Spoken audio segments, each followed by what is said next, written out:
Alors, nous retournons dans l'émission. Bienvenue dans Y'a plus qu'à si vous nous rejoignez. Enfin, si vous nous rejoignez, c'est pas complètement bien parce que vous avez arrêté quand même un bon bout de l'émission, et c'est pas grave. Il y a le replay hein, sur lmtv.fr. J'ai toujours Matt, j'ai toujours Aurel avec moi. On va parler comics dans un instant.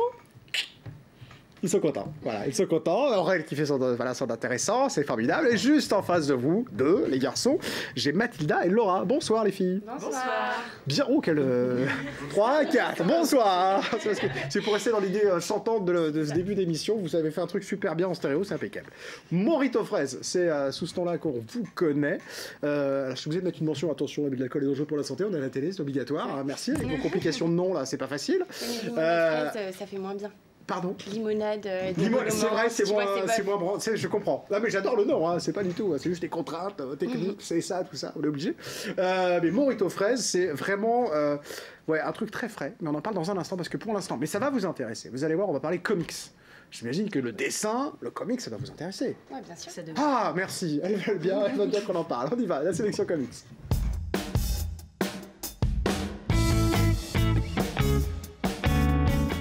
Je suis un peu sécure avec des gens qui dessinent, des graphistes, tout ça. Voilà. On va parler d'un truc qui s'appelle Jupiter's Legacy. Et voilà, c'est tout ce que je voulais vous dire. Ben, c'est hyper bien. Merci, ça va vite. Hein. Jupiter's Legacy, c'est une série d'un scénariste qui s'appelle Mark Millar, dont on a déjà parlé parce que il a fait Kick-Ass, qui est devenu un film. Il a fait Wanted, qui est devenu un film. Il a fait Kingsman, qui est devenu un film. Il a fait. Vous devriez faire des chroniques en duo, en fait. On travaille un peu notre spectacle avec Aurel.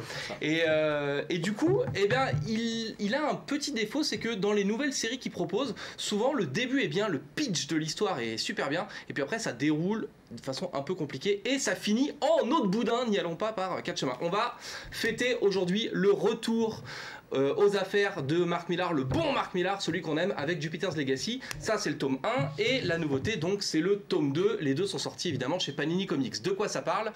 On s'intéresse à ces deux jeunes gens qui sont la deuxième génération de super-héros. En fait, leurs parents sont les super-héros des années 30, caricature de Batman, Superman, Wonder Woman, tout ce que vous pouvez connaître. Et eux, ils ont été élevés dans la célébrité d'être des fils d'eux. Mais ils ont des super-pouvoirs, mais ils n'ont jamais demandé à les avoir. Ils n'ont pas vraiment de fibre d'héroïsme et ce genre de trucs, et donc ils sont plutôt élevés comme des stars de télé-réalité avec des contrats publicitaires sur la tête.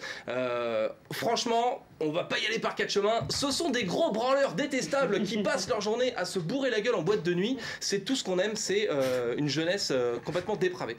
Et en fait, étant donné qu'ils sont désœuvrés, il va y avoir il y a toujours un méchant dans ces trucs là, donc il y a un méchant qui va venir être un peu perfide et leur dire bah les gars, pourquoi vous prendriez pas le pouvoir, puisque en fait vos parents avec leurs valeurs des années 30 tout ça, leur héroïsme un peu à la con suranné, finalement ça intéresse plus personne. Et donc ils vont prendre le pouvoir à la place des anciens. Pour ça ils vont devoir se débarrasser de la génération de super-héros précédente, et donc il y a tout en fait dans cette BD. Il y a d'abord une grosse baston entre super-héros, parce que voilà ça va être l'essentiel de tout ça. On a une parabole sur l'évolution des comics avec des super-héros à l'ancienne et les super-héros modernes qui depuis les années 90 sont beaucoup plus violents, vont avoir tendance à utiliser des armes à feu, ce genre de choses, à pas y aller par quatre chemins avec les méchants. Donc il y a une parabole sur l'évolution de la BD. Il y a aussi une métaphore sur notre monde moderne à nous, avec du coup joli screenshot. Cette jeunesse dorée jet set qui est connue pourquoi simplement parce qu'elle est connue, et donc cette espèce de cercle vicieux qui fait que on entretient une sorte de génération de stars qui sert pas à grand chose. Et du coup il y a beaucoup de fond finalement dans cette BD qui s'appelle Jupiter's Legacy et qui est hyper bien. Alors vous l'aurez peut-être remarqué sur les extraits qu'on a vus, ce n'est pas à mettre entre toutes les mains, et si vous avez à partir de 15-16 ans c'est bien, mais en dessous merci, ça voilà, va être super screenshot tout à l'heure, merci en régie, c'est sympa. Un peu plus dangereux, voilà, parce qu'en fait Mark Millar il aime bien utiliser de la violence pour servir l'histoire, et les premières scènes d'affrontement entre les personnages sont particulièrement gratinées. On vous les a épargnées là dans les extraits, mais du coup voilà, on va pas mettre ça entre toutes les mains. Si vous voulez traumatiser vos enfants de 5-6 ans, c'est la lecture idéale. Bref, c'est formidable, c'est un des meilleurs trucs de super-héros que vous pourrez lire en mars-avril, et du coup ça s'appelle Jupiter's Legacy. Les deux tomes sont sortis chez Panini Comics et chacun coûte une quinzaine d'euros. Merci Matt. Mais je vous en prie. Bien vendu ça, c'est bien vendu, c'est bien vendu, c'est bien vendu. Bon, on continue dans le graphisme, si tu veux bien, Matt. C'est dessiné par Frank Kittley et c'est formidable, c'est un de mes dessinateurs préférés. Eh ben, impeccable. Ben, ça c'est dit. Voilà, ça c'est dit. Il aime bien. Matt, il dit les choses très clairement. Il n'y a pas de. Il va. Dans la scène post-chronique. Il va. Bon, écoutez, on est avec Mathilda et Laura et on va lancer tout de suite les images, si vous le voulez bien, en régie, pendant qu'on parle, parce qu'on vous voit travailler. Je pense que c'est le meilleur moyen de vous découvrir, parce que vous nous faites. Alors, vous êtes. Je ne sais même pas trop comment vous définir d'ailleurs, graphiste, infographiste, dessinatrice, peintre. Enfin, c'est un peu tout ça à la fois quand même, non? C'est un peu tout ça à la fois, c'est pour ça qu'on s'appelle, qu'on se dénomme comme étant un studio de création. C'est pour ça aussi qu'on a choisi le nom de Morito Fraise, c'est parce que c'est une sorte de cocktail de plein de choses, un mix de plein de techniques et de plein de processus qu'on met en place. Donc ouais, on est un studio de création. Parce que là, on vous voit en train de dessiner une fresque, par exemple, ça c'est une de vos spécialités. C'est au fenouil, ça. On a le droit de... Pardon? C'est au fenouil. Ah bah oui, vous avez le droit. Moi, j'ai pas le droit, mais vous avez le droit. droit. C'est pas... Voilà, vous ne maîtrisez pas ce que vous dites. Voilà, vous pouvez dire des Du coup, c'est au fenouil aux Atlantides, le nouveau qui a ouvert là. Et elle fait à peu près 3 mètres sur 6. Donc c'est hyper grand, c'est la plus grande qu'on a faite. C'est celle-ci ou c'est une autre? Ça, c'est une autre. Ça, c'est à Carmony Oasis, c'est une asso au Mans. Et oui, ils nous ont demandé... C'était notre toute première, celle-là, du coup. Alors du coup, c'est quand même un travail. Comment on arrive à produire une œuvre aussi grande? Parce que quand on vous voit là, quand on voit le truc immense, on se dit comment on part de zéro, par où on commence? En fait, nous, on a toutes les deux un style chacune. Donc moi, je fais plus du graphe à la base. Je fais des pochoirs et des trucs comme ça. Et Laura, elle est très linéaire. Elle fait du digital. Et du coup, on mixe les deux. Et en fait, c'est hyper bien pour pouvoir faire des trucs hyper grands. Parce que moi, je prends beaucoup d'espace. Et Laura, elle fait du grand linéaire qui prend aussi beaucoup d'espace. Et vous projetez, non, ou pas, pour dessiner? Est-ce que vous utilisez ces techniques? Alors, on projette avec un vidéoprojecteur? On l'a fait au fenouil dans la mesure où c'était un très grand mur. C'est celui qu'on voit là. Et pour autant, on en a fait une plus petite dans une asso sur Nantes. C'était dans une maison, du coup, qui accueille des enfants sous protection judiciaire. Et ouais, du coup, là, on a vraiment tout fait à la main. C'était plus petit, c'était plus accessible. On part de dessins qu'on a fait avant, en fait. C'est ce que j'allais vous demander. C'est bien, j'avais pu poser des questions. Quand vous commencez une fresque, vous l'avez en mini devant vous, en fait. C'est comme ça, Puis on fait des propositions avant, quand même. Oui, évidemment. Oui, c'est ce que si évidemment, si le magasin, il n'a pas envie de dire ah bah non, en fait, ça me plaît pas. Une fois que vous avez fait 6 mètres sur 12, c'est vrai que c'est moins pratique de dire non, quoi. On a plusieurs phases de validation aussi avec les clients. Ils peuvent bien sûr revenir sur ce qu'on a fait, s'ils sont pas d'accord. Mais justement, comment on fait? Parce que quand on travaille sur un petit format, il faut que vous vous projetiez immédiatement sur le fait que ça va être grand au final, parce qu'on n'a pas les mêmes proportions. C'est comme au cinéma. Quand on filme au cinéma et la télévision, c'est bien qu'on filme pas pareil, parce qu'on sait qu'au cinéma, les gens ils vont se prendre la tête en format géant, alors qu'en télé, on n'a pas les mêmes cadres. Parce que, est-ce que vous, c'est pareil, quand vous fabriquez votre petit format, vous le pensez déjà pour le grand format? Oui, bien sûr, parce qu'on va visiter en fait le lieu avant, prendre des photos, et après sur Photoshop, avec des bonnes techniques de graphisme, on intègre en fait nos visuels pour que le client vraiment puisse se projeter dans l'espace et imaginer. Et vous utilisez différentes techniques, c'est ce qu'on dit, parce qu'on a vu du pochoir, on a vu du trait, enfin on a vu des choses très, très différentes dans un même objet graphique, quoi. Ah oui, on utilise tout ce qu'on peut en fait. On utilise même, on fait des vitrines, par exemple on utilise des sprays pour les vitrines pour que ça fasse cet effet pochoir. On a fait de la craie, enfin on fait un peu tout, quoi. Et pour le coup, il y a une vraie originalité dans ce que vous faites. J'ai pas l'impression qu'on le retrouve partout ailleurs, quand même, ça. Bah ça c'est bien. Ça veut dire qu'on est les seuls sur le territoire qui font ça. Mais bim, c'est passé. On est les seuls. Attention. Mais non, mais c'est vrai, c'est pour le coup. Enfin, moi, je suis assez curieux de tout ça, et j'ai pas vu souvent des gens proposer de faire des fresques, des grandes fresques, etc. C'est pas courant, quoi. Personne. Bah non, pour l'instant, c'est même dans le style. J'imagine que c'est aussi lié à nos deux sensibilités graphiques, vu que c'est ce que tu disais, on les mélange en fait. Ta technique un peu avec la mienne. Et du coup, je pense que ça crée une espèce d'univers... qui n'est pas ordinaire pour finir, parce que d'habitude, ce qu'on voit au graphe, c'est plus du street art, tout ça. Nous, ce qu'on fait, c'est vachement féminin, assez délicat, quoi. Et bon, ça change. Et ça croise du coup cette technique un peu brute avec un aspect un peu plus féminin. Vous faites des petits formats ou pas aussi? Parce qu'on vous a découvert grâce à Instagram et grâce à notre copine Fleur évidemment dans l'émission qui a parlé de vous avant que vous arriviez jusqu'ici.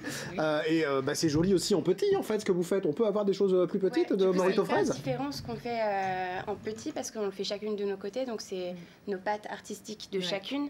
Et donc ce qu'a vu Fleur, c'est nos illustrations perso en fait. Et c'est ça qu'elle aimait bien. Et c'est des choses que vous exploitez ou c'est des choses que vous faites pour vous, pour montrer votre savoir-faire, ou est-ce qu'on peut les retrouver sur des supports, des cartes postales, des posters, je ne sais pas moi. On expose sous forme de posters. On va les exposer. Il y a une expo d'ailleurs bientôt qui s'appelle Rêver, c'est ça? Pardon? Le 2 juin au Café Folk. Voilà, c'est rêvé, c'est ça. Hein, ouais, c'est ça. Impeccable. On exploite le thème du rêve. Voilà. Impeccable. Et du coup, sinon oui, on les vend en ligne en fait, les posters. Mais on les vendra sur place. Enfin, ouais, on les vend. Ouais. Et j'avais entendu parler de Pulsart aussi. Qu'est-ce qui se passe avec Pulsart? Pulsart, on fait juste les portes ouvertes en fait aux ateliers du Mans parce qu'on fait partie des ateliers d'art du Mans. On a un local et du coup en fait c'est les portes ouvertes. Du coup on sera sur place et pendant les 4 jours de Pulsart, ce sera ouvert. Ouais, c'est impeccable ça. Faites juste, c'est très bien de faire cette partie de Pulsart puisque Pulsart c'est quand même ici vraiment quelque chose qui est important. Donc c'est impeccable. Bon, la suite de l'aventure c'est quoi pour Morito Fraise? On a compris, on peut voilà, si on veut faire une fresque chez nous. Si on a un magasin, pourquoi pas, évidemment plus, hein, mais à la maison, pourquoi pas, après tout, si on a envie. Ouais, pour des particuliers. Vous avez déjà fait pour les particuliers? Avec l'hôpital. Ouais, on a plein de projets à venir là. Ouais. Pour l'hôpital, voilà, c'est un projet en cours, mais qui nous tient à cœur parce que c'est caritatif. On voudrait faire un tour de France et visiter des hôpitaux en lien avec l'association Les Blues Roses. Et en fait proposer des ateliers sur notre parcours aux enfants qui sont hospitalisés. On a ça. Ça me plaît beaucoup. Ça va être long du coup, mais c'est pour octobre on espère. Et sinon on va être sur un festival à Vitré, le DigiFest. DigiFest. Ouais, on a senti quand elle a dit qu'elle n'était pas sûre. Hein, on a senti l'approbation de l'autre côté. De DigiFest, c'est pas ça? C'est pas le DigiFest, un truc comme ça. Et c'est vachement bien en tout cas, ça c'est sûr. Bon, pour suivre tout ça en tout cas, il y a moritofraise.fr et puis il y a les réseaux sociaux, Instagram évidemment, si je le dis pas, Fleur va m'en vouloir encore une fois, évidemment. Hashtag Instagram, Power, c'est formidable. Voilà. Moi aussi j'en ai un, Jean-Christophe K. Voilà, je fais ma promo, j'ai envie. Voilà, c'est cadeau, je fais ma promo. Bon, vous bougez pas, vous allez jouer avec nous. Vous voulez bien jouer avec nous?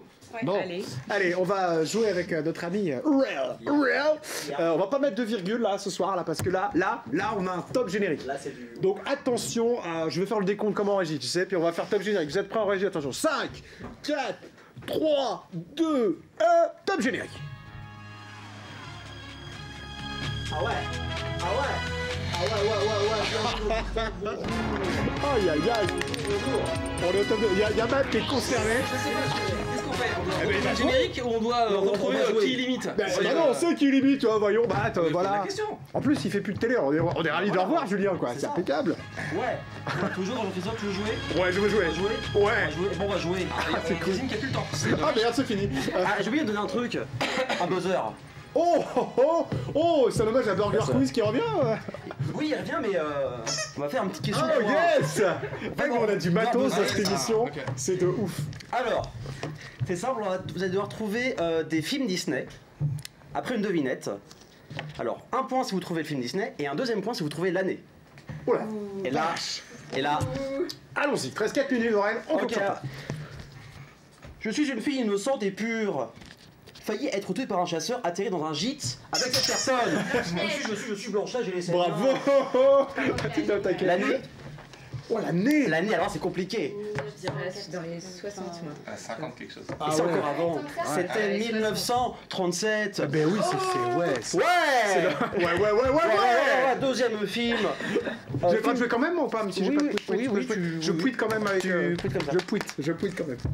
Deuxième film d'animation. Quand notre maître part, nous reprenons vie. Toy Story. C'est Matt.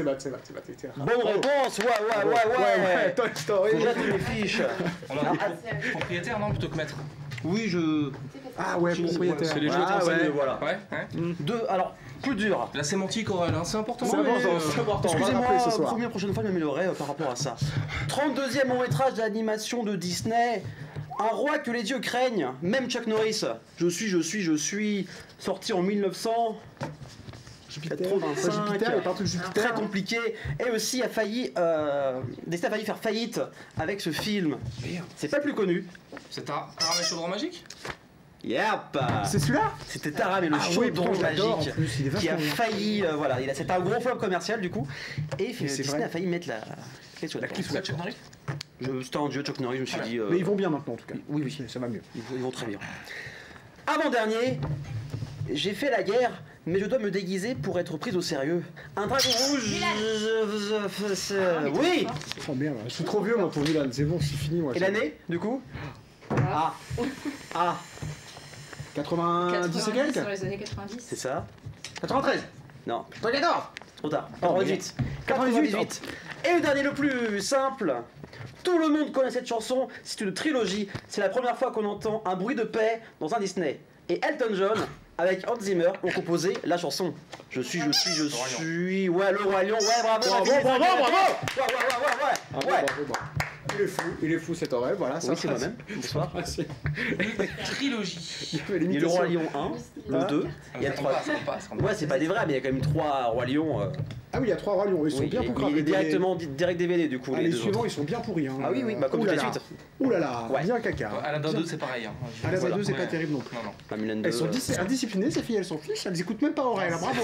Oh là là, burrito fraise, ça va pas du tout. Oh là là. Dès qu'on a parlé d'elle. Ah mais voilà, maintenant on parle plus d'elle, elles écoutent plus rien. N'importe quoi. Bah Tita, elle va me tuer, elle se dit, bordel, la télé là. Oh, et il fait quoi le gars là? Est-ce qu'on n'aurait pas gagné, juste, j'aimerais bien savoir qui est le gagnant. Vous avez gagné des hamburgers. Vous avez gagné des hamburgers. Bravo les filles. Bon, burrito fraise, merci d'avoir été là ce soir Mathilda et Laura. On retrouve votre travail, on peut faire appel à vous. Et bien évidemment, si on est une entreprise, on veut une grande fresque. Pourquoi pas en particulier je pense que ça pourrait plaire. Il y a des gens qui aiment bien, qui pourraient faire un truc sympa pendant une grande maison, mais il y a des gens qui ont des grandes maisons, pourquoi pas. Jupiter's Legacy, ça c'est ce qu'il faut lire actuellement, c'est très bon, c'est confirmé, c'est validé par Matt, évidemment c'est impeccable. Indiana Jones 5 qui arrive peut-être avec une fille, ça c'est ce que je retiendrai ce soir avec Aurel. Ouais, merci Aurel, c'était impeccable. Je vous fais un gros bisou les amis, je vous souhaite un très très bon week-end sur LMTV et je vous dis bien sûr à la semaine prochaine. Ciao.